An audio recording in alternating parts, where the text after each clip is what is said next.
இந்த டிவிக்கோட திருட்டு mafia root mafia கும்பல் இருக்கு இல்லைங்களா, அவங்க என்ன வேலை பண்றாங்கன்னா, இப்போ இங்க நடக்கக்கூடிய சட்ட ஒழுங்கு பிரச்சனைக்கு அல்லது மின் தட்டுப்பாட்டுக்கெல்லாம் காரணம் திமுக தான். திமுக காரங்க தான் இப்படி போலியா தூண்டி விட்டு செய்யறாங்க அப்படின்ற மாதிரி ஒரு பிம்பத்தை கட்டமைக்கிறதுக்கு இந்த திருட்டு ரூட் மாஃபியா கும்பல் முயற்சி பண்ணணும். ஆனா நம்ம திராவிட முன்னேற்ற கழகம் தேர்தல் பிரச்சாரத்துல வேணா கொஞ்சம் அசால்ட்டா விட்டு இதுங்களோட இந்த தில்லாளங்கடி வேலையை கவனிக்காம விட்டுட்டோம். ஆனா இப்ப நாங்க உஷாராயிட்டோம். என்ன பண்றாங்கன்னாக்க, அந்த திருவள்ளுவர் மாவட்டத்துல திமுக மகளிர் அணியை சார்ந்த பொண்ணு இந்த மின் தட்டுப்பாடை கண்டிச்சு போராட்டம் இருக்கிற மாதிரி இவங்களோட மார்பிங் பண்ணி போராட்டத்துல கலந்துக்கிற மாதிரி அந்த திருட்டு வேலையை பண்ணிவிட்டாங்க.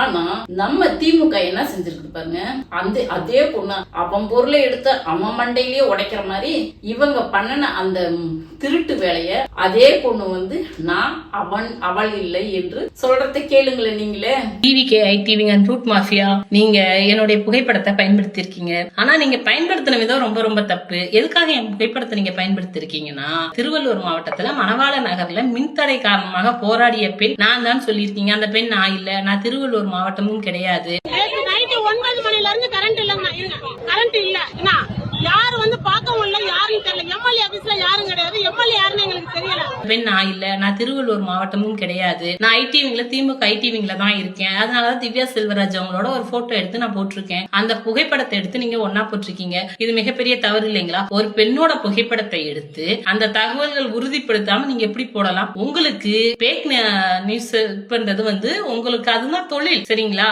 அந்த பொய்ய செய்திகளே பரப்புறதுக்கே பேர் போனவர் சிடிஆர் நிர்மல்குமாரும் சரி, ஆதவர்ஜுனாவும் சரி, நீங்க எல்லாம் அதை செய்யலாம், சரிங்களா? ஆனா எங்க தலைவர் பேரை போட்டு நீங்க அப்படி சொல்லிருக்கீங்க. திமுக என்னைக்குமே தவறான தகவல்களை தராது. ஏன்னா டிஎம்கே ஐடிவிங்ல இருந்து வந்துச்சுன்னா அந்த தகவல் சரிபார்க்கப்பட்டு உறுதித்தன்மையோட தான் தரும். இப்படி உங்களை மாதிரி டிவிக்கு ஐடிவிங்ல தர மாதிரி மிக மோசமா மட்டமா மக்களுடைய போராட்டத்தை கேவலப்படுத்துற மாதிரி ஒரு தகவல் வராது. மக்கள் தங்களுக்கு மின்சாரம் இல்லைங்கிறதுக்காக போராடுனதை நீங்க டிஎம்கே ஐடிவிங்ல இருந்தவங்க சொல்லி எவ்வளவு கேவலப்படுத்தி இருக்கீங்க. திமுக ஐடிவிங்ல இருக்கிறவங்களே இருந்தாலும் அவங்களுக்கு மின்சாரம், வீட்டுக்கு மின்சாரம் இல்லைன்னா அவங்க போராடக்கூடாதா?